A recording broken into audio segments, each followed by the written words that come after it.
Bienvenidos a Iglesia Resplandece. A continuación, escucharás una enseñanza inspirada por Dios.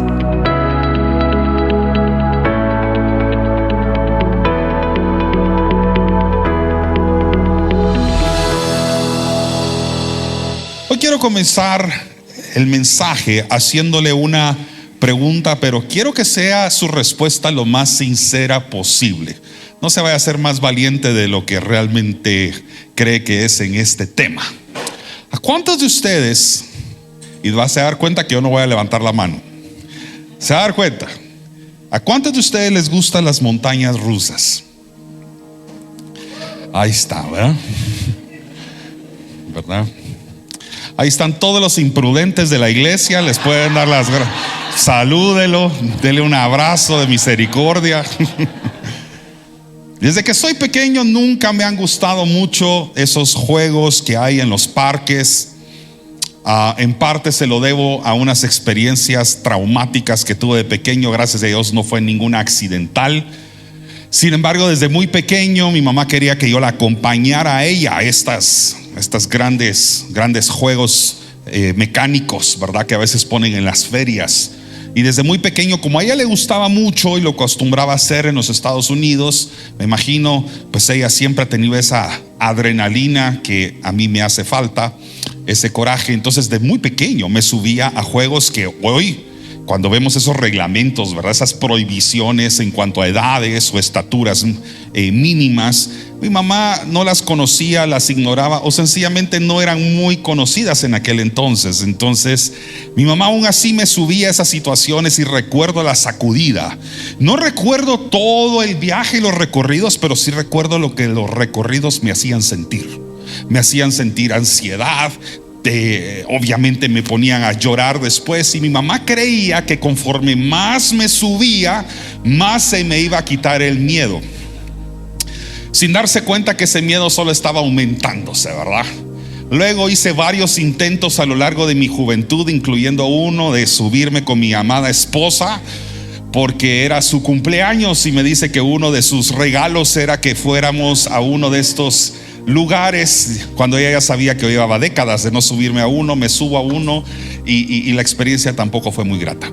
El tema es que hasta el día de hoy las montañas rusas, los juegos mecánicos no son mis mejores amigos. Yo soy de aquellas personas que si usted va con ella a Disney o a El IRTRA o a donde sea que vaya, yo me quedo tomando fotos, me quedo comiendo corn dogs, no sé cómo se llama, salchichas empanizadas, bueno, corn dogs, así se dice en Guatemala también, ¿no?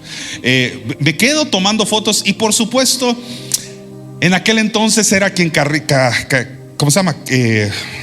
Las maletas, llevaba las maletas, la pañalera de los bebés, ¿verdad? Empujaba el carruaje, mientras pues mis hijos, mi esposa o las personas que nos acompañan, una vez fuimos con mis hermanos, pues obviamente se disfrutan el parque completo. Mi deleite del parque es comer hot dogs, ver a todos, caminar por aquí, por allá, comerme un helado. Así que no soy su mejor compañía para los parques temáticos. Eso va para las personas que levantaron las manos. Tal vez me suba con usted en un trencito de esos que dan la vuelta al parque para conocerlo, ¿verdad? Aquellas barquitas, ¿verdad? O si es un gusanito para bebés, ahí me mira a mí de 1.90 que casi no quepo.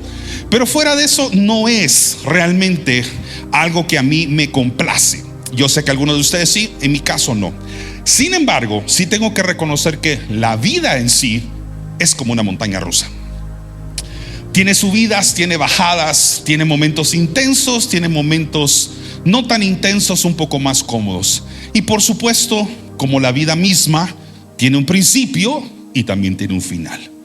Inspirado en eso, he titulado el mensaje de esta mañana precisamente así: mi montaña rusa. ¿Y por qué mi montaña rusa? Porque en esta vida en la que todos estamos es como un gran parque temático, pero cada uno tiene una montaña rusa muy especial. No es una montaña rusa donde necesariamente estamos todos metidos, sino como que Dios hubiera diseñado como ingeniero civil, ingeniero estructural en aquellos juegos mecánicos a los que nosotros le llamamos nuestra propia vida, lo diseñara especialmente para cada uno de nosotros. Tiene recorridos buenos y tiene recorridos difíciles. Tiene momentos en los que uno no siente absolutamente nada y disfruta el paisaje, disfruta la vista. Si acaso, por cierto, no tiene usted temor a las alturas.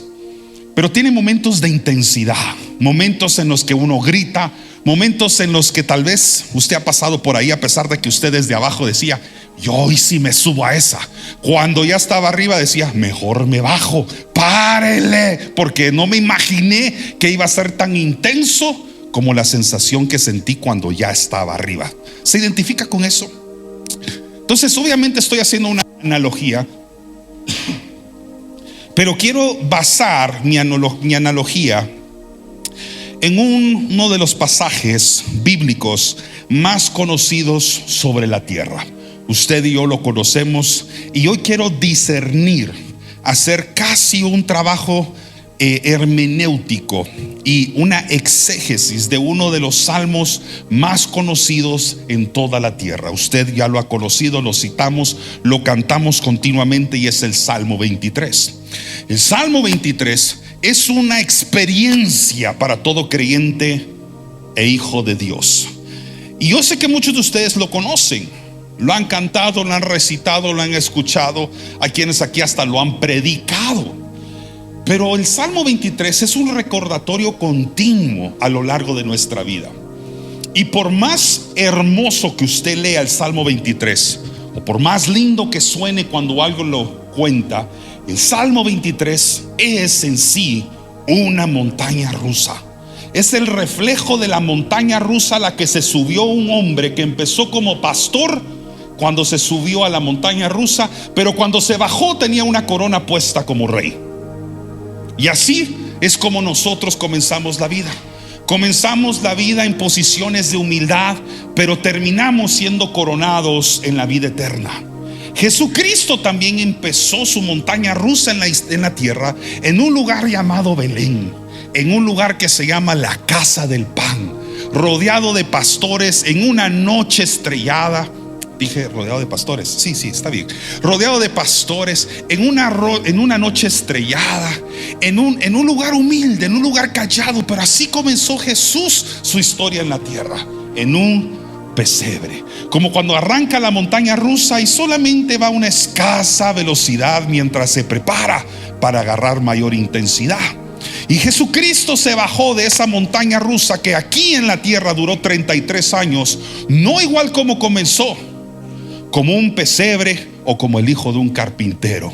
Se bajó colocando sobre su cabeza ya no una corona de espinas, sino una corona de rey, y se sentó a la diestra del Padre. Así que el que se subió a la montaña rusa al principio no fue igual aquel que bajó.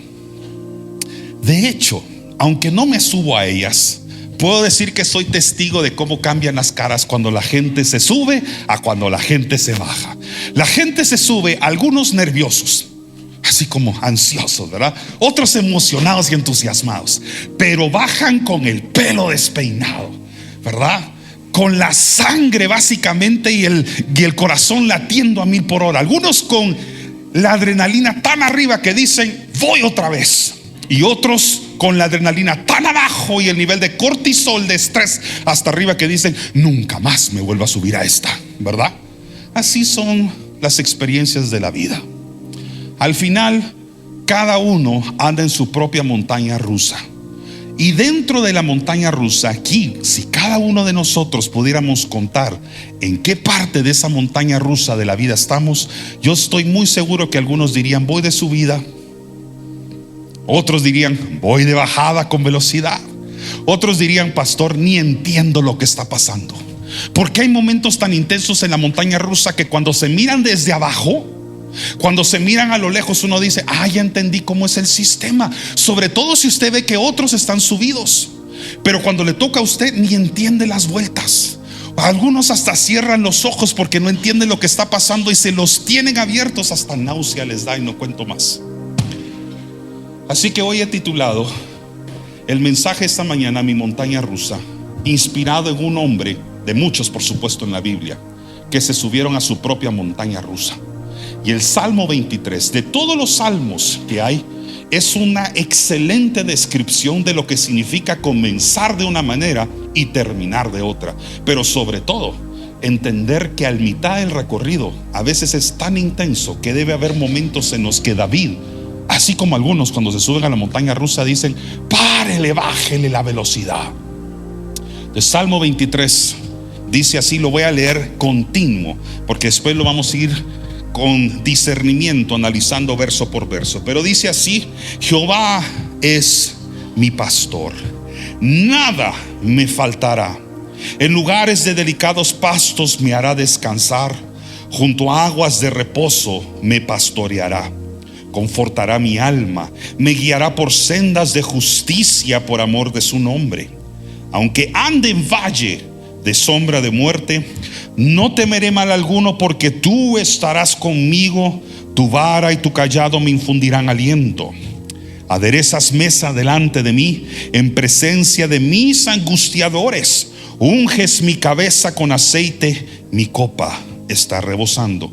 Ciertamente el bien y la misericordia me seguirán todos los días de mi vida, y en la casa de Jehová moraré por largos días. Me habré tardado tal vez 35 a 40 segundos en leer lo que para David fue una vida completa, una vida entera.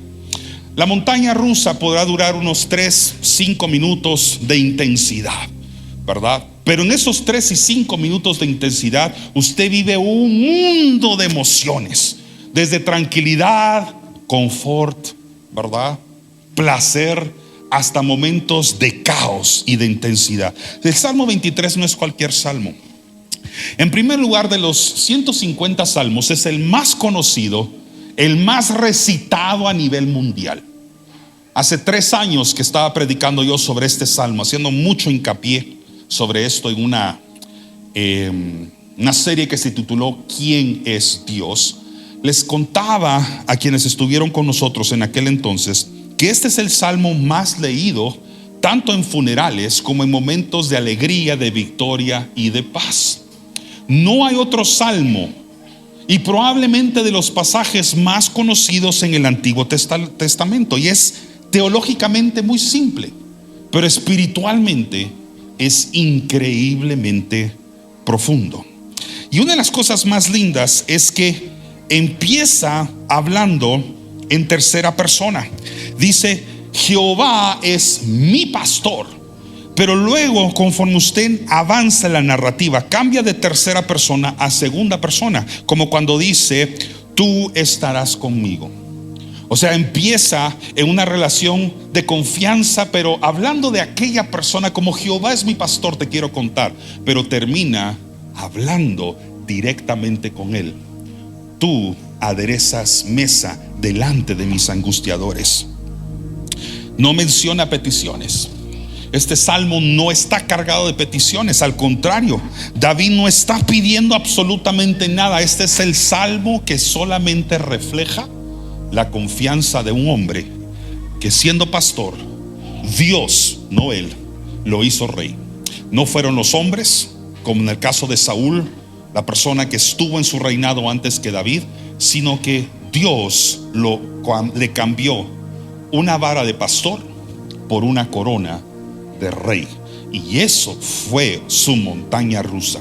Si aquí pudiéramos tener a David y lo entrevistáramos y le dijéramos: David, ¿podrías decirnos si tu vida fue una montaña rusa? Probablemente lo primero que preguntaría es: ¿qué es una montaña rusa?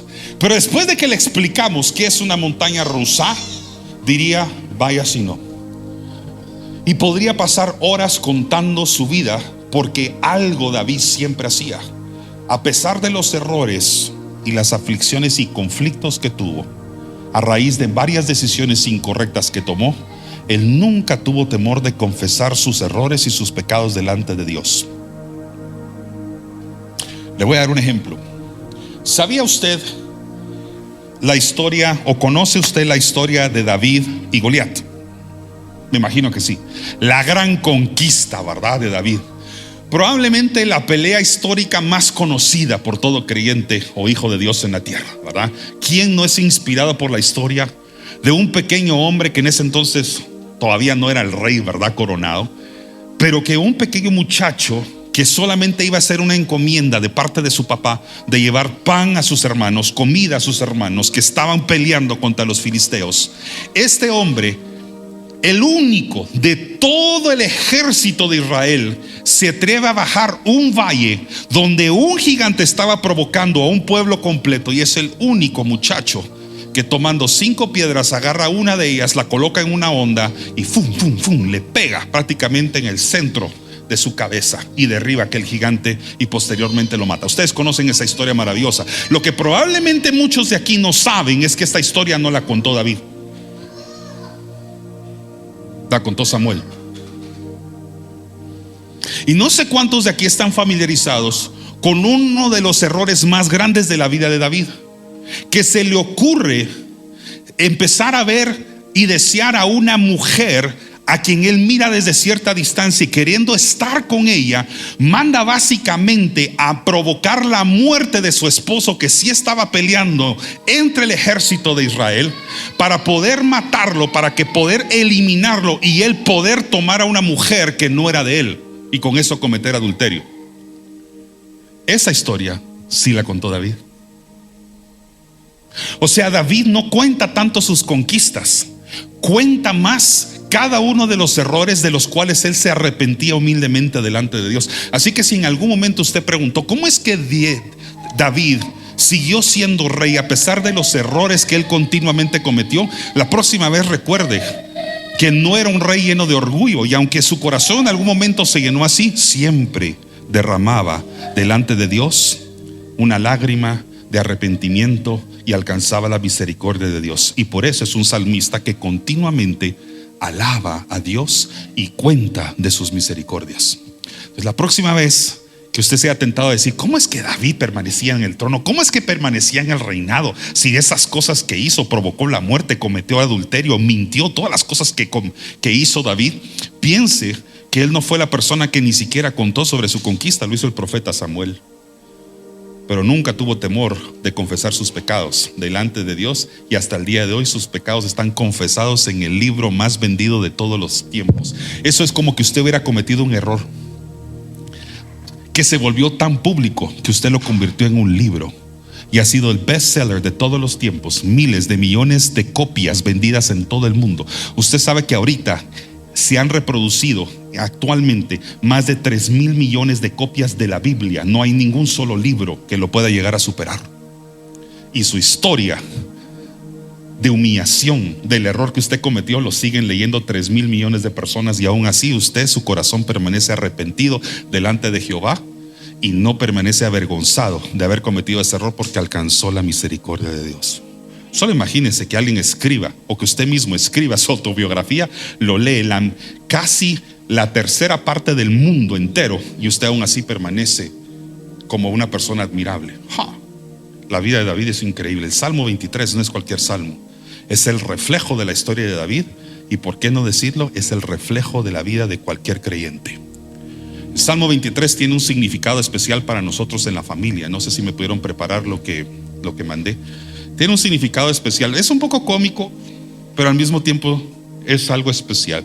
Desde que yo me hice padre, me refiero papá de mis hijos, a eso me refiero.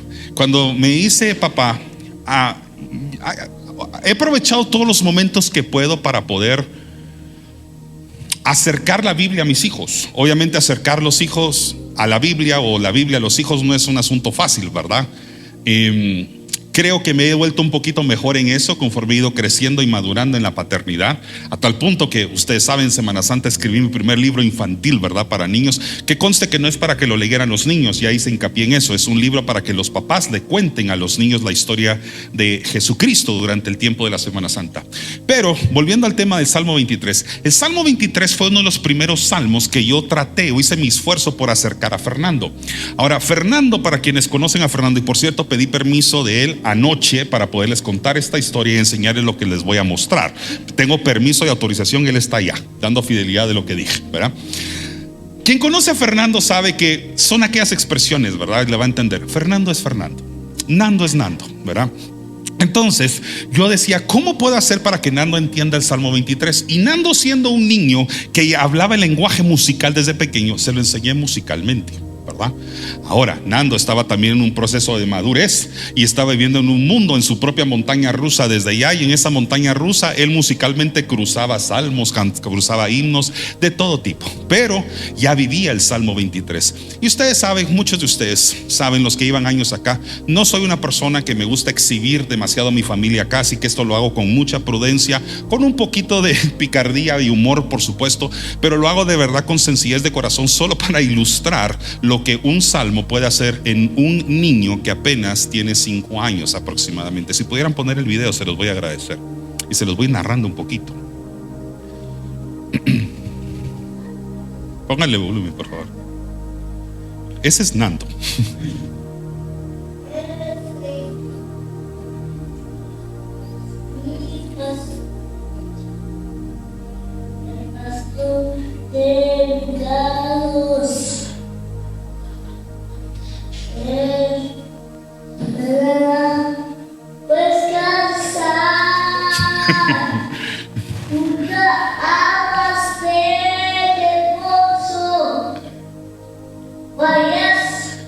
¿Cuál es? ¿Cuál que sigue?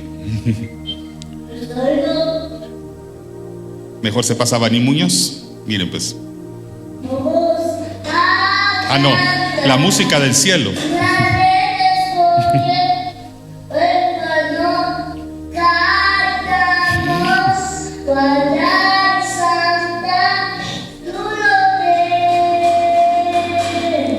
Y por supuesto también le gustaban los Beatles.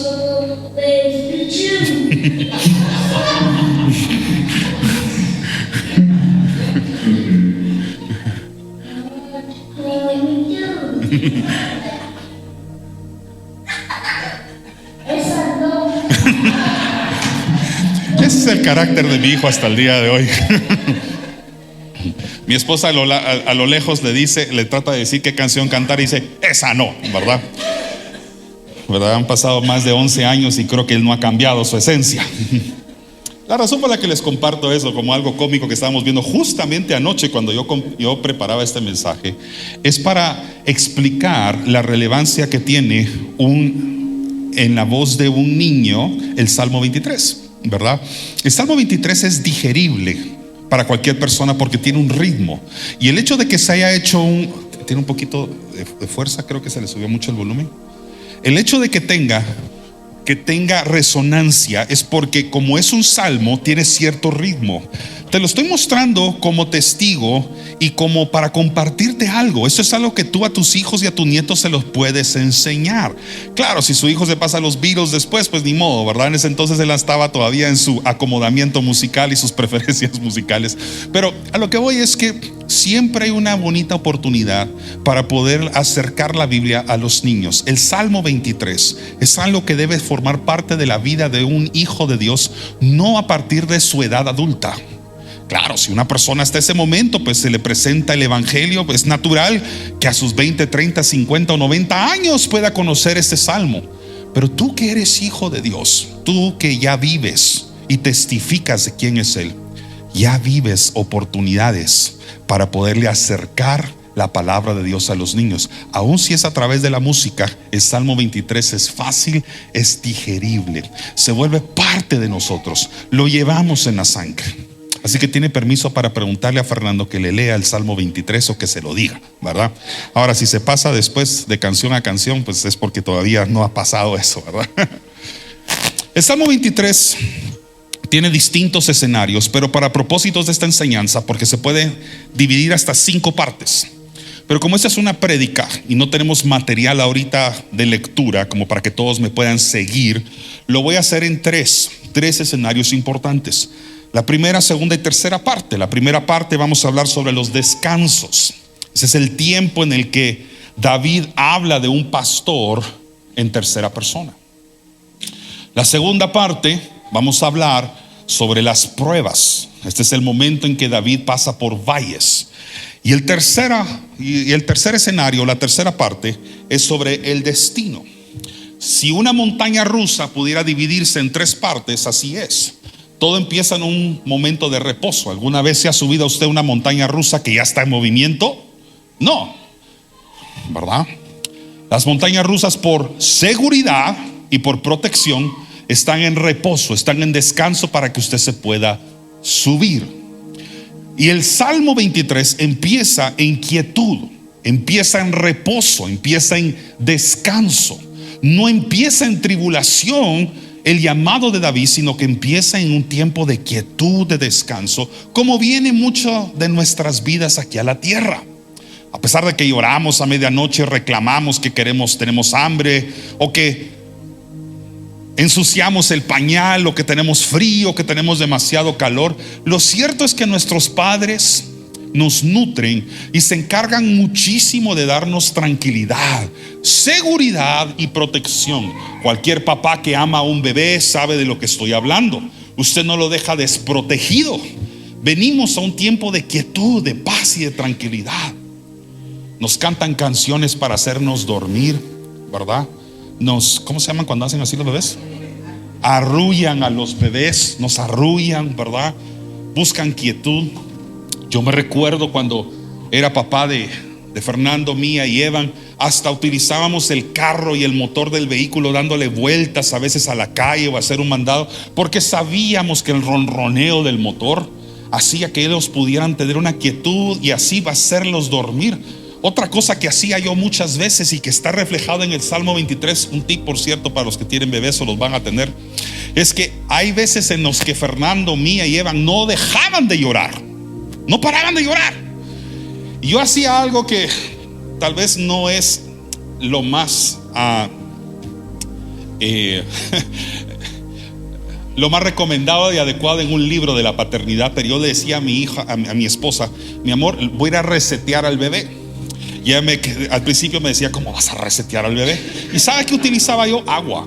No es que lo sumergía en agua, tranquilo, sino que lo que hacía yo es que encendía la regadera del baño o el chorro de lavamanos, y sin mojar al bebé, lo acercaba al sonido del agua saliendo del chorro. Y por alguna razón, después de estar 10, 15 minutos continuamente llorando, yo no sé, pero el sonido del agua, las aguas tranquilas y continuas, le daban cierta quietud y paz. Entonces yo le regresaba el bebé a María Eugenia, a mi esposa, y le decía: ya te lo reseteé. Y ahí venía con el reset del llanto del bebé. El Salmo 23 es un reflejo mucho de lo que es la paternidad, ser hijos de Dios, ¿verdad? Pasar por tiempos de quietud, empezar una vida tranquila, pero entender que esa vida tiene una adolescencia. Y ya sea que usted es adolescente o tiene algunos viviendo en casa, sabe que esa es una gran montaña rusa, porque a veces son decisiones difíciles. A veces en la adolescencia tomamos decisiones inesperadas, como es la montaña rusa. Usted puede desde lejos decir: sí, por ahí va a venir una curva peligrosa, pero cuando está arriba, inesperadamente no sabe el momento en el que viene una sensación, una emoción que le saca a uno todo. Y luego al final, ninguna montaña rusa, por lo menos las tradicionales, termina a la velocidad que iba a la mitad en los momentos de intensidad. Termina en paz, termina en quietud, regresa cada uno nuevamente a casa. Así que, ¿le parece si vamos analizando el Salmo 23 poco a poco?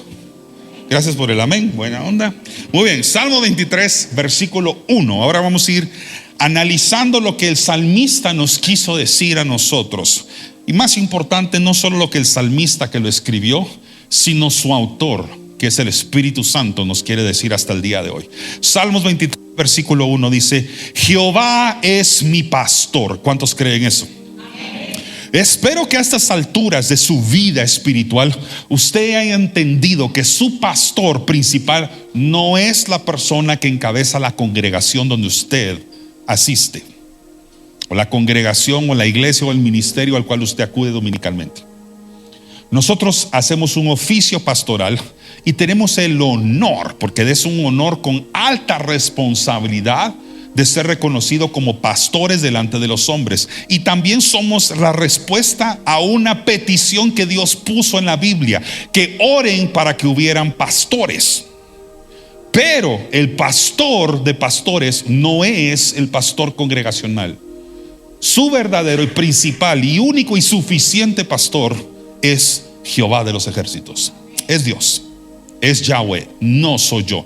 Entonces empieza David con esa confesión diciendo: Jehová es mi pastor. Ahora, porque esto es radical para él, porque usted tiene que entender en qué momento fue escrito. Esto no fue escrito en la iglesia fundacional que usted y yo conocemos hoy en día, donde ya existía el trabajo pastoral. Habían sacerdotes en aquella época, habían reyes, habían profetas, por supuesto, pero el oficio pastoral que usted y yo conocemos no. Sin embargo, David sí entendía el pastor que cuida a las ovejas, porque de ahí venía él. Entonces él había tenido la sensación de lo que significaba cuidar una oveja, y conocía a una oveja de tal manera que cada quejido, cada movimiento, cada me que hacía una oveja, él podía interpretar lo que la oveja necesitaba. Casi igual como un papá que escucha el gemir de un niño, el llanto de un bebé, y en un grupo social donde nadie entiende lo que el bebé necesita, la mamá dice: tiene hambre. Y uno dice: ¿cómo sabes? Yo sé que tiene hambre. No es que el bebé hable, ¿verdad? Y que significa hambre y significa pipí. No, hubiera escogido otra cosa, sino que significa que la mamá, que ya lo conoce de tal forma, sabe que es su tiempo de comer. Usted no lo sabe, el papá o la mamá que lo cuida sí sabe cuándo es el momento de atender a un bebé según sus necesidades. Yo recuerdo que nosotros reconocíamos el llanto de nuestros bebés y podíamos saber si eran cólicos, si tenía frío, si tenía hambre, o el más común: está cansado y no logra conciliar el sueño. Las demás personas no lo sabían, pero quienes vivían cerca de mis hijos podían identificarlo con facilidad. Entonces David es un pastor que podía conocer las necesidades de su oveja, y ahora él se identifica como una y dice: no hay nadie que ha estado más presente en mi vida que Jehová, y conoce mis necesidades, y por eso lo declaro mi pastor. Su relación con su pastor, y hablo del pastor de pastores, debe ser tan cercana, tan íntima, que él llega a reconocer las necesidades que usted tiene, como también usted llega a reconocer la voz de él cuando le está hablando en tiempos en los que usted necesita y que necesita escuchar. Entonces empieza con una confesión: Jehová es mi pastor. ¿Cuántos necesitan a su pastor hoy? Pero dígalo como que de verdad. ¿Cuántos necesitan a su pastor? ¿Verdad? Entonces sí, es bueno encontrar personas, líderes espirituales que nos guíen en la vida, y a veces así decimos: necesito una conversación con mi pastor humano. Pero nunca esto debe superar la relación cercana que usted debe tener con el pastor de pastores, ¿verdad? Y luego dice una confesión: nada me faltará. Pero para que nada te llegue a faltar, esto va desde lo material hasta lo espiritual. Cualquier recurso que bajo la voluntad de Dios a ti te corresponde recibir, tienes que tener una relación cercana e íntima con tu pastor. Esto es una declaración de plenitud. Nada me hará falta. No me hará falta. Y si hay momentos en los que nosotros vemos los bolsillos físicos o vemos los bolsillos emocionales, espirituales, y decimos: se está acabando los recursos, ya no hay suficientes elementos. Pero si el Señor es tu pastor, Él se encargará de que nada te hará falta. Versículo 2 dice: en lugares de delicados pastos. Eso significa lugares seguros, por cierto. Delicados pastos no significa que es un lugar donde la oveja nada más va a comer, como diciendo: es que esto es un pasto suave, rico para comer. Y aunque eso sí puede significar, en este caso está hablando de que lo hará descansar. Está hablando de un descanso físico. Todos digan: descanso físico.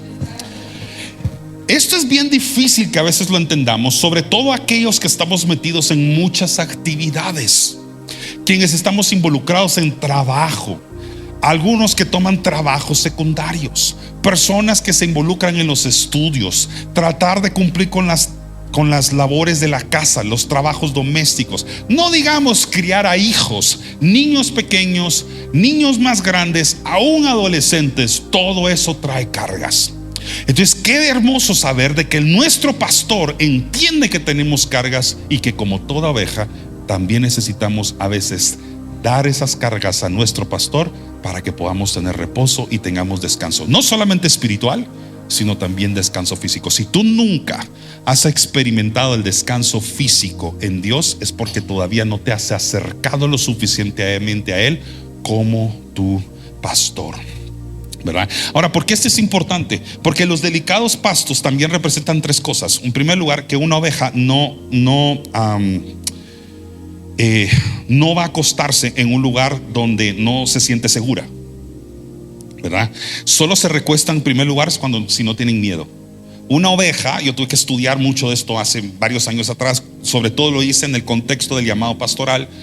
Más adelante en una serie que prediqué sobre quién es Dios, ¿verdad? Hice un estudio, y luego uno que publiqué hace más o menos 3 años en mi página web, que está a la disposición de ustedes como un devocional. Pero hice un estudio para poder entender el comportamiento de una oveja.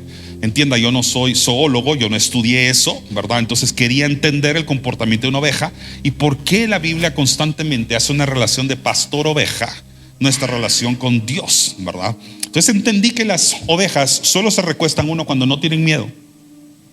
Si no tienen miedo, si están llenas de miedo, inundadas de miedo, una oveja no puede acostarse, sino que permanece inquieta, con ansiedad y de pie.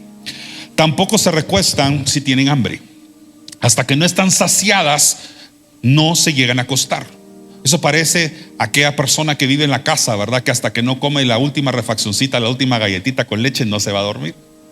Hasta que no está satisfecha, no dice, entonces no me acuesto, ¿verdad? Y por eso estamos comiendo, y hasta que no sentimos satisfacción, no nos recostamos en la silla, no nos recostamos en el sillón, cosa que por cierto no debemos hacer, debemos de caminar, pero usted me entiende lo que estoy tratando de explicar. Porque la saciedad nos trae plenitud, y con la plenitud viene entonces el descanso y el reposo. Y a veces, dígame si no es difícil dormir cuando el estómago está tronando de hambre. Es incómodo, porque uno no logra conciliar el sueño, porque el estómago le está enviando señales a su sistema nervioso de que no es tiempo de descansar, es tiempo de sobrevivir, y para eso usted necesita comer. Ahora va a agarrar eso de excusa para bajar a la cocina anoche, ¿va? Pero es cierto, porque el sistema nervioso está conectado con el sistema digestivo, de tal manera que el sistema digestivo le dice al cerebro, no es tiempo de descanso, es tiempo de supervivencia, para eso necesitas alimento. Entonces una oveja no se descansa, no se acuesta para descansar si su estómago le está diciendo, es tiempo de seguir comiendo más delicados pastos, más pasto, ¿verdad? Y número 3, nunca una oveja se va a acostar si no se siente protegida. Si tiene miedo, si siente que está en un lugar no seguro, o que su pastor no está presente, no se va a acostar. Eso es como usted tratando de acostarse con angustia.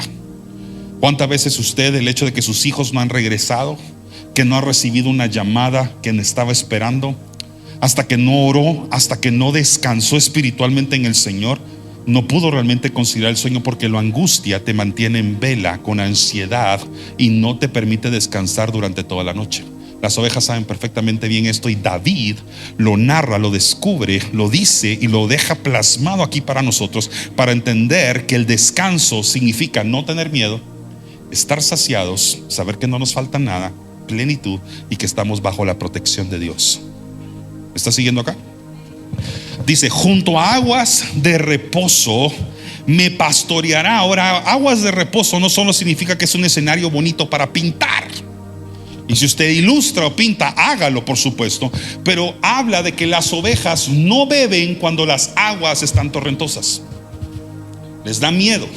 Y es más, muchas veces acercarse a aguas torrentosas puede significar que pierden el equilibrio y se las lleve la corriente. Y eso es lo que hacemos muchas veces en la vida. Somos imprudentes y nos acercamos a momentos, nos acercamos a situaciones que pueden significar peligro, no solamente para nuestra integridad física, sino nuestra integridad espiritual. Es como Dios diciendo, no te acerques a esto, esto es peligroso. No te acerques a esto, esto no es una zona segura. Y ahí van las ovejas, va. Algunas dicen va, no me. Es cuando decimos, es que me llevó la corriente, o la gente dice es que se fue con la corriente, es porque a veces nos acercamos a lugares que no son bendecidos por Dios, o momentos y tiempos en los que Dios dice: esto representa peligro para ti. Entonces el pastor que lleva ovejas sabe cuándo decirles beban y cuándo decirles esperen.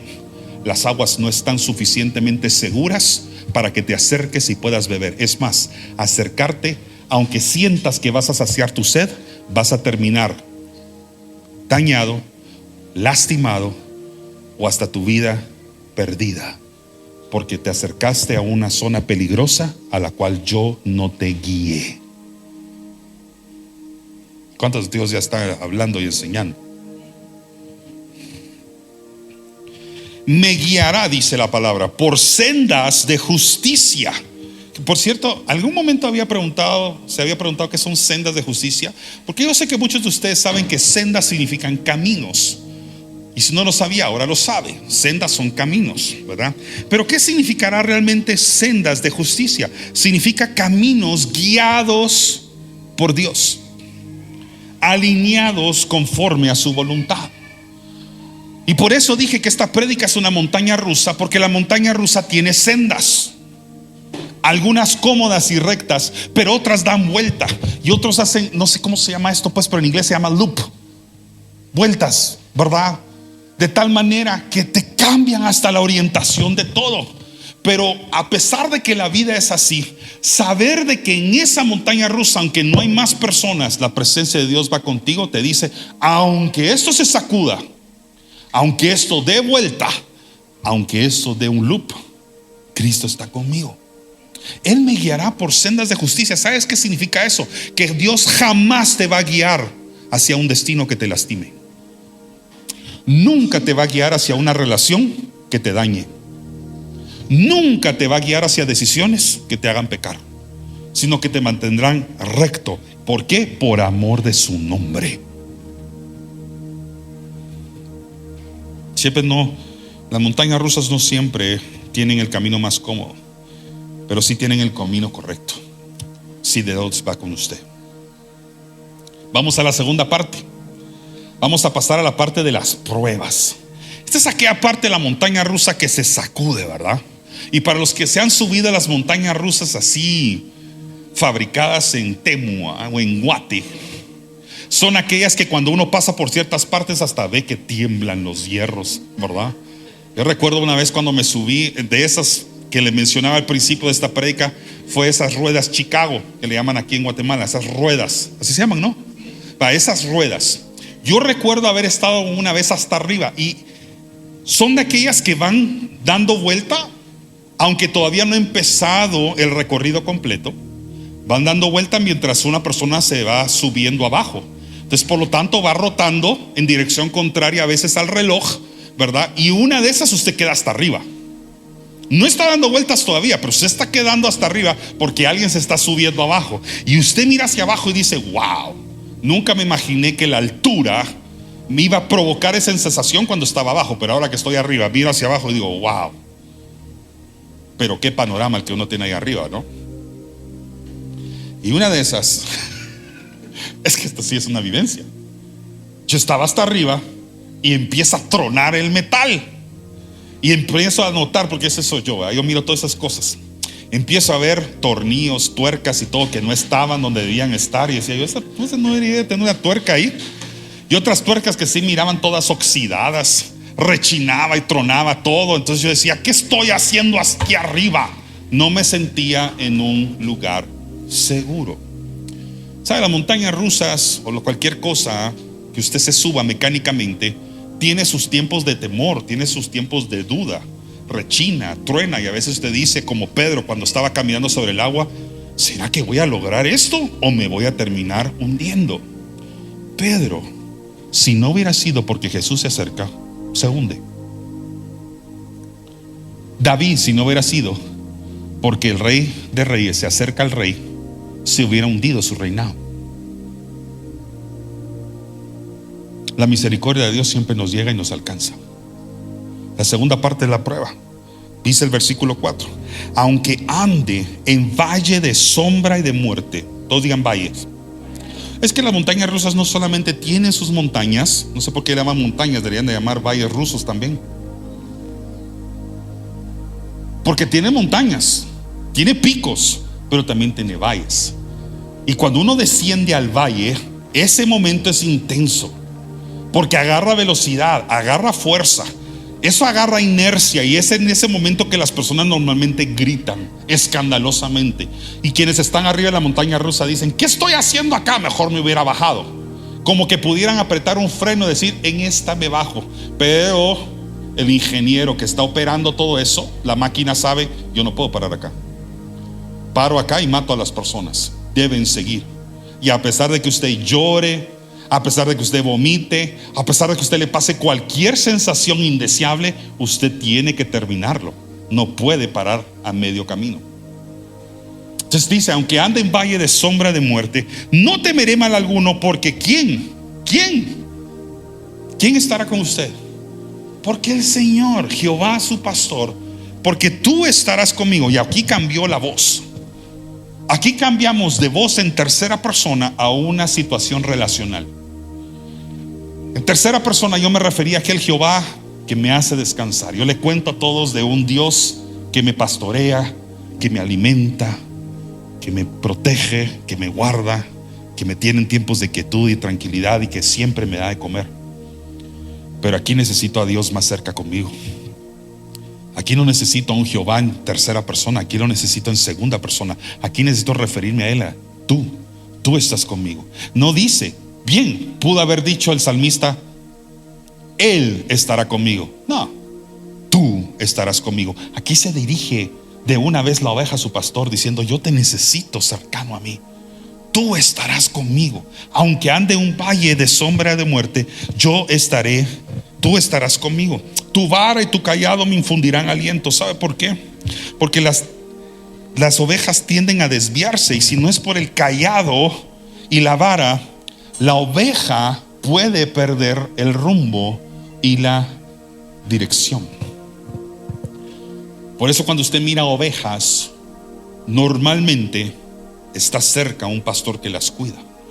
Y si no mira al pastor presente, tiene delante de usted ovejas que están expuestas continuamente a un peligro, y cualquier lobo, cualquier zorro, cualquier león, cualquier animal las puede devorar o se las pueden robar. El pastor está presente, y entonces aquí la oveja sabe: puedo descansar porque Él está conmigo. Y ahora puedo estar en valles de sombra de muerte, donde siento la muerte acercándose, pero no voy a temer porque el Señor está conmigo. Ahora le voy a decir porque esto es muy significativo para David. Porque las ovejas tienen una excelente visión periférica. No sé si usted sabía eso, pero volviendo al estudio biológico de las ovejas que tuve que aprender como pastor, es que las ovejas tienen buena visión periférica. Algunas de ellas alcanzan hasta 300 grados de periferia, es decir, pueden ver muy bien. Sin embargo, no tienen profundidad de campo. Es decir, no pueden ver bien de lejos. Miran bien a su alrededor, y con eso pueden detectar peligro que se acerca, llorar. Pueden detectar que otras ovejas están cerca, pero no pueden ver muy de lejos, sobre todo cuando entra la oscuridad. Y para ellas muchas veces, esto lo predicaba hace unos meses atrás, no sé quiénes los estuvieron aquí, pero lo voy a volver a ilustrar por si acaso alguien se lo perdió. Los valles, para que exista un valle, tiene que haber montañas cerca, tiene que haber picos. Y hay momentos en que ya sea las nubes o el sol se oculta detrás de las montañas, y eso hace que el día pierda su brillo, pierda su luminosidad. Y ante la pérdida de la luminosidad, la visión se vuelve cada vez más difícil para una oveja. Es cierto que tienen visión periférica, pero no tienen profundidad. Entonces, conforme se pone más oscuro la tarde, la oveja no sabe ni siquiera diferenciar si es noche o si es un día gris, o si una nube está pasando, o si el sol ligeramente se ocultó detrás del pico de una montaña. Solo sabe que está oscureciendo. Y entonces es en ese momento que, si usted estuviera acompañando un rebaño, escucharía a las ovejas empezar a inquietarse. Cuando dicen siempre es cuando hay oscuridad o cuando hay sombra. Normalmente no lo hacen cuando hay luz de día. porque la inquietud, la ansiedad se empieza a levantar ante la sombra y no hacen nada más que empezar a gritar. Pero ese es el momento en el que también usted escucha una segunda voz en ese escenario. Es el pastor. El pastor empieza a hacer así su vara, le empieza a golpear sobre el suelo para que puedan sentir la vibración de que el pastor está presente, o empieza a llamarlas por su nombre. Muchas de ellas los tienen.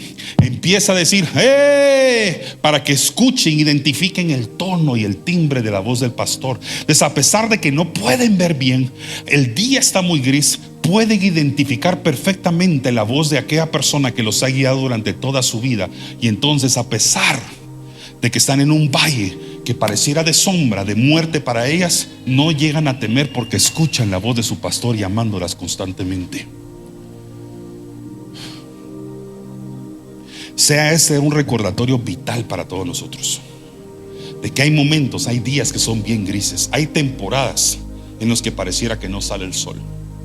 Y estamos en Guatemala a punto de entrar en una temporada de altas lluvias, donde a veces permanecen horas, sino hasta días en los que apenas alcanzamos a sentir el sol pegando nuestras pieles.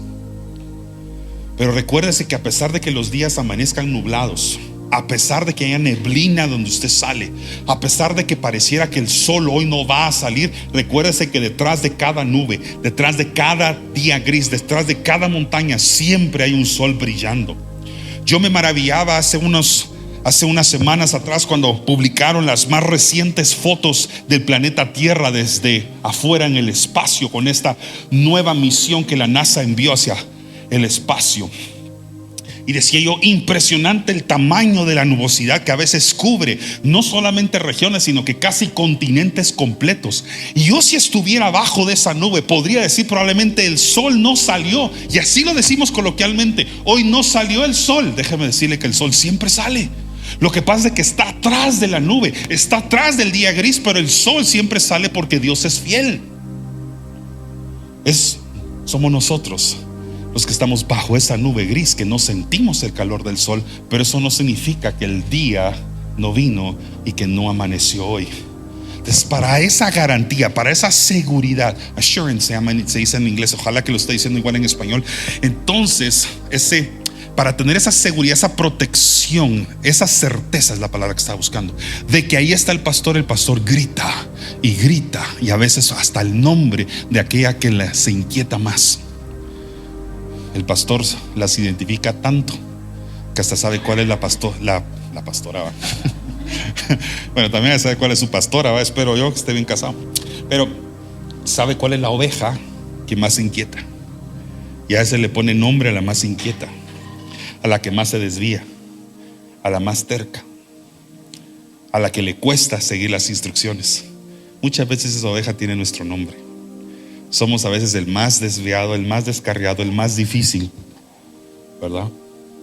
Conocemos tanto a nuestros hijos que sabemos quién sería el que se queda en la fila, y si vamos al frente en un parque, el primero que se distrajo y fue a buscar los algodones de azúcar.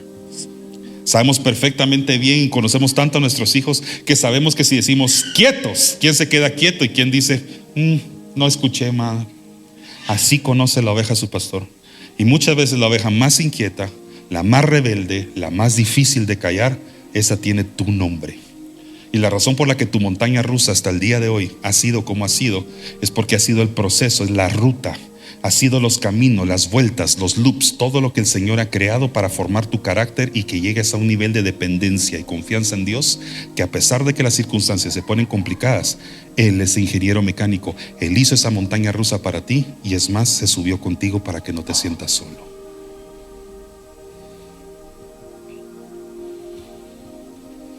Vamos a la tercera parte. Salmo 23, vamos hasta el versículo 5. Dice: aderezas mesa delante de mí. Aquí llegamos al destino.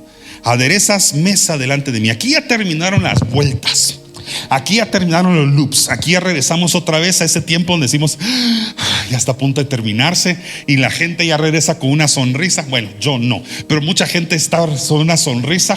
Hay quienes, así como Fernando, mi hijo, están buscando que se termine. ¿Sabe para qué? Para volver a hacer la cola y volverse a subir. Yo sería de los que estoy felices de que se terminó, para irme al baño o hacer cualquier otra cosa, pero no volverme a subir a una.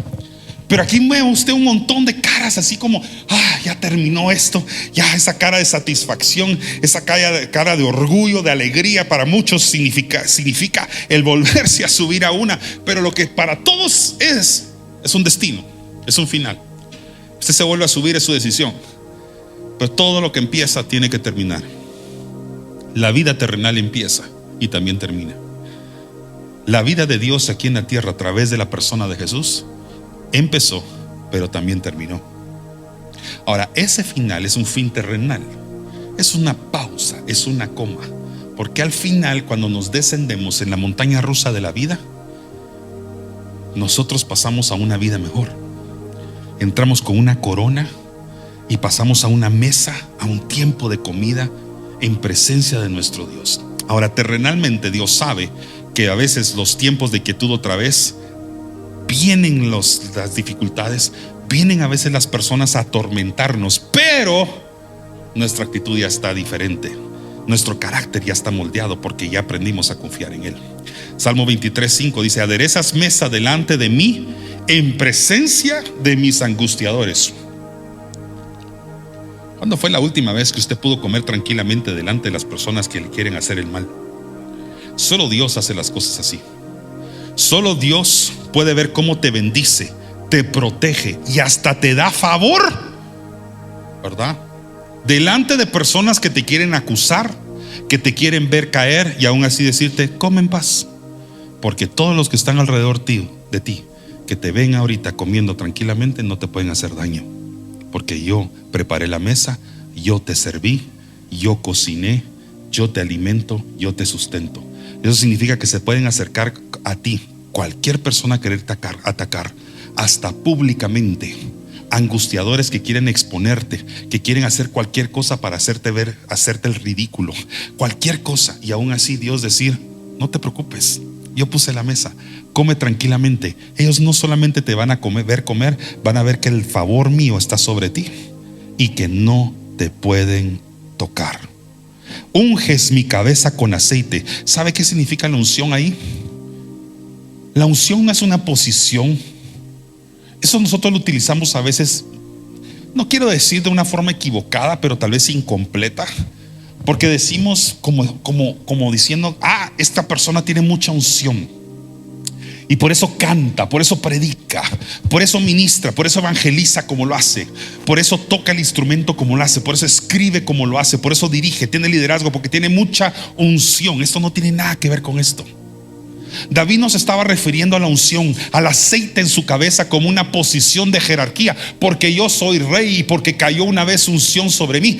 Es más, la vida de David, a partir de que cayó la primera gota de aceite sobre su cabeza en la casa de su padre y que fue ungido como rey, su vida se convirtió en una montaña rusa, donde él antes tranquilamente pastoreaba las ovejas y solo miraba a otros subiendo esa montaña rusa. El momento que una gota tocó su cabeza, su vida cambió para siempre.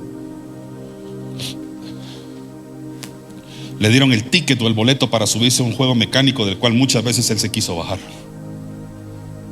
pero su llamado era permanecer ahí.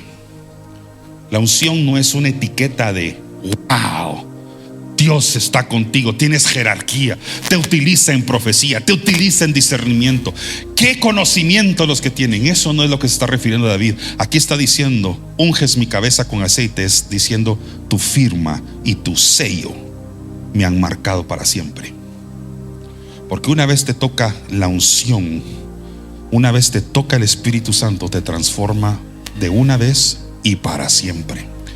Agarras el ticket, agarras el boleto, se detiene la montaña rusa, no sé cómo se llama esa cabina o ese carrito que te espera, te metes en él y ya no puedes retroceder.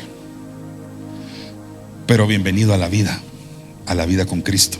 Cristo nunca dedicó 3 años para predicar de que todo iban a ser verdes pastos, aguas tranquilas, todo será hermoso. Al contrario, se dedicó a decir: en este mundo van a tener aflicción, en este mundo van a ser perseguidos. Por mi causa pueden ser perseguidos. Los preparaste para aceptar la muerte si era necesario. Así que si vas a seguir a Cristo, que no te vendan la idea de que el boleto de esa montaña a la que te vas a subir es una montaña de quietud, de tranquilidad y de prosperidad económica, que todo va a estar perfecto. Hay momentos en los que Dios a veces ha permitido quitar para que el milagro de la prosperidad pueda llegar. Y si no entendiste eso, escucha el mensaje del domingo pasado y lo va a entender mejor. Salmo 23, versículo 6. Ciertamente el bien y la misericordia me seguirán todos los días de mi vida, y en la casa de Jehová moraré por largos días. ¿Cuántos quieren morar en la casa de Jehová? Bueno, empieza por venir a la iglesia. La casa de Jehová es la eternidad, es la casa del Padre. Nuestra práctica, nuestro ejercicio terrenal es venir a la casa de Dios mientras preparamos espiritualmente nuestra alma y nuestro espíritu para ir a la verdadera casa celestial con Dios. Pero él se refería a morar en la casa de Jehová, significaría morar en la presencia de Dios toda su vida. Y esa es mi petición, es mi anhelo, es mi oración, que tú entiendas la relevancia de lo que significa eso. Todos digan vida eterna, por favor. Mi pregunta es, ¿a ti te espera la vida eterna? Porque yo sé que esto lo he predicado, pero nunca dejo de insistirlo. Tenemos un concepto muy vacío, casi inconcluso o incompleto de lo que es la vida eterna. La vida eterna, la mayoría de nosotros, y no estamos 100% equivocados, por eso dije incompleto. Para muchos de nosotros la vida eterna es pasar a la presencia de Dios de nuestra terrenalidad hacia un mundo espiritual después de morir. Y no es que eso no sea vida eterna, es que la vida eterna no comienza cuando mueres físicamente, sino cuando mueres a ti mismo y empiezas a tener una relación con Jesús. De hecho, Juan capítulo 17 versículo 3, si me lo pueden poner, dice: y esta, fíjense bien, aquí está teológicamente lo que es la vida eterna. Y esta es la vida eterna, ¿qué dice ahí? Que te conozcan a ti, el único Dios verdadero, y a Jesucristo, a quien has enviado. ¿Y acaso usted conoció a Dios y a Jesucristo cuando murió? ¿O lo conoció en vida? La vida eterna no comienza cuando tú mueres. Vas a una vida eterna en Cristo, en la presencia de Dios, en un lugar paradisíaco y en la morada espiritual. Eso sí es cierto, y creemos en la vida después de la muerte. Pero la vida eterna no comienza cuando yo muero. Comienza cuando muero a mí mismo. Muero a mí mismo, a mi ego personal, y le digo: Señor, yo quiero que tú seas el Señor de mi vida. Te entrego a ti la supremacía de mis decisiones, y que tu voluntad sea cumplida en cada uno de los pasos, cada una de las curvas, cada una de las vueltas de la montaña rusa que has preparado para mí en esta tierra. Que si bien hay momentos en los que entro en desesperación y quisiera bajarme, yo sé que tú estás conmigo. Y a pesar de que hay momentos de desesperación, momentos de trauma, momentos de dolor, sensaciones donde me siento desprotegido, yo recuerdo que tú eres mi pastor y me das tiempo de seguridad, tiempos de protección, tiempos de plenitud. Y hay momentos en los que siento temor que invade mi cuerpo, siento que hay momentos en los que me siento solo, desamparado, mas tú empiezas en el camino, en el recorrido, a gritar mi nombre, como aquella persona que se subiera a la montaña rusa contigo, y en el momento en que entra tu temor te toma de la mano mientras tú estás aferrado a ese carrito, estás aferrado a esa barra de metal y de hierro, y el Señor cómodamente, con paz y con tranquilidad y seguridad al mismo tiempo, pone su mano sobre la tuya y te dice: ten paz. No vas solo en este carro, no vas solo en este recorrido y este trayecto. Yo estoy contigo. Es más, yo diseñé esta estructura y no te va a hacer daño, a pesar de que tú así lo sientas. Lo que sí te puedo decir es que la versión de ti que se subió no va a ser la misma versión de ti que se bajará de este lugar. Subiste humildemente, subiste tal vez con ciertos temores e inseguridades, pero vas a bajar con la plenitud, el gozo, la satisfacción y la salvación garantizada, porque yo estoy contigo. Y quiero dejarte 3 lecciones para terminar. La primera es que la vida sube, baja y da vueltas. Así es como una montaña rusa. La vida sube, baja y da vueltas. Y aquí hay personas que están en distintas partes de su montaña. Algunos están subiendo, otros están bajando, otros están dando vueltas, otros están gritando, algunos van emocionados y otros están diciendo: Señor, sálvame, como lo dijo Pedro cuando sentía que se iba a hundir. Pero Dios nunca se bajará de tu montaña. En el monte Sinaí Dios siempre permaneció ahí. Moisés tenía que subir, pero la presencia de Dios siempre estuvo en la montaña. Dios siempre estará contigo. Dígalo, tú estás conmigo. Pero dígalo como David lo decía convencidamente. Diga, tú estarás conmigo.